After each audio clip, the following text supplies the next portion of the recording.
Allah mun kai hakuri wallahi shingulla ne min yawa amma yanzu na samu sukuni shi yasa nace ka zo mu tattauna. Ai dama haka rayuwa take.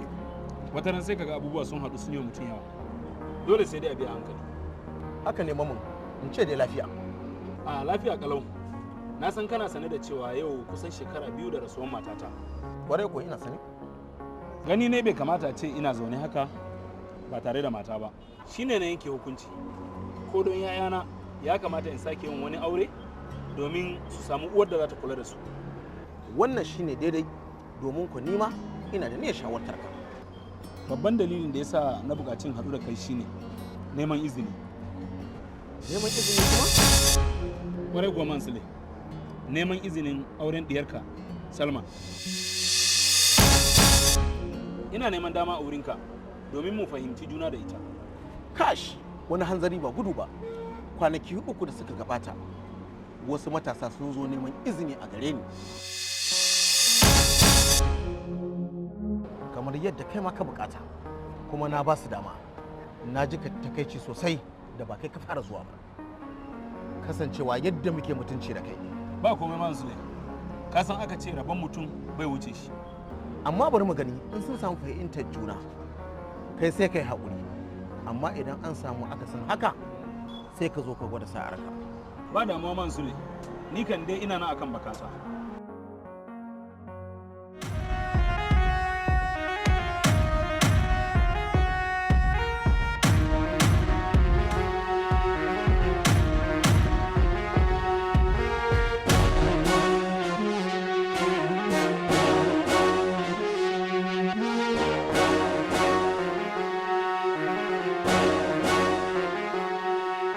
Haba ke kuma baiwar Allah, ya za ki shigo mana gida ko sallama babu?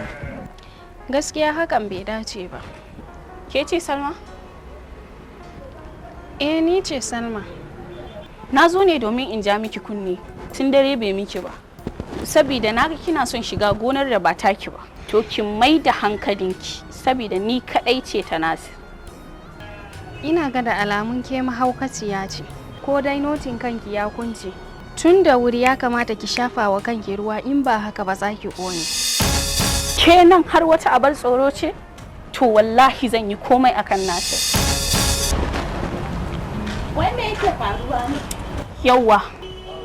Gwara da kika fito, ki ja ma yarki kunni, ta fita harkar Nasir. In ba haka ba, komai zai iya faruwa da ita. Baiwar Allah ke wace ce? Sunana Shamsiya.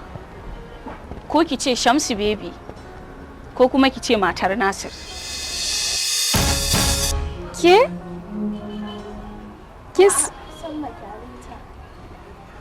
yi haƙuri baiwar Allah, daga yau ba za ta sake kula miki saurayinki ba. Da kuwa ta yi wa kanta kiyamun laini.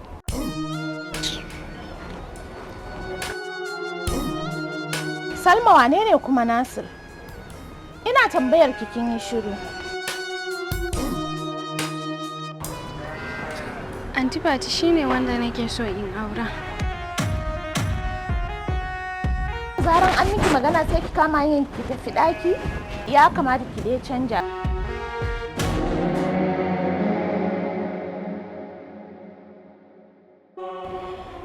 Wace ce kuma Shamsi baby? Shamsi baby? Ni ban san wata Shamsi baby ba. Haba ya za ka faɗa min haka? Yanda yarinyar nan ta zo gidanmu da ƙwarin gwiwa, na tabbatar akwai wata alaƙa tsakaninku. Haba ke kuma Salma, ya za ki yarda da abin da baki da masaniya a kai? Kamar ya, bayan da ni komai ya faru, ba ka da tamka a zuciyata bare in yi tunanin yi maka kishiya, kai kuma da abin da za ka saka min kenan? Ni fa ban fahimci da kika dusa ba. Da gaske ne an ce maza duka halin ku ɗaya? Ga shi kai ma ka sake tabbatar min da hakan.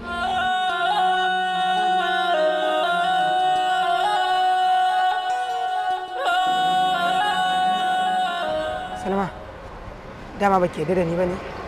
Yasa kike kokarin yanke hukunci akan abin da baki sani ba? Yin haka ba daidai bane Salma.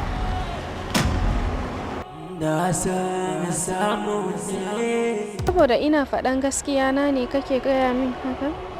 Ba laifinka ba ne. Laifina ne da na tsadar da kai a rayuwata.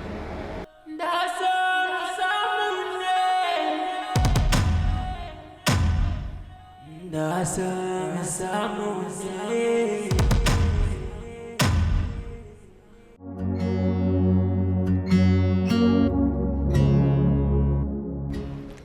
Kai tamkarwa kake a gurina. Ba zan ma ƙarya ba kuma ba zan ha'ince ka ba. Wallahi ina son saurayina Nasir, kuma aurensa shine cikar burina. Wai kuwa Nasir? Wani ne wanda zukatanmu suka tafi akan tunani ɗaya. Mun yi alkawari da shi akan za mu hidimta wa juna.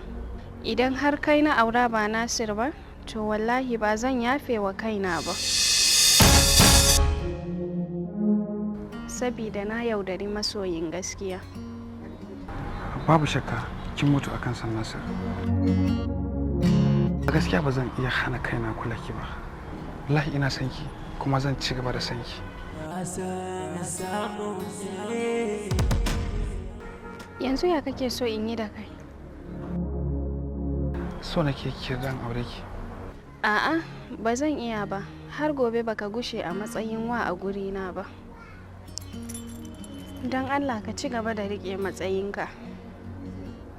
Salma, zan ci gaba da ajiye son ki a raina kuma zan yi ta tsumayen ki har izuwa lokacin da zaki aminta da ni.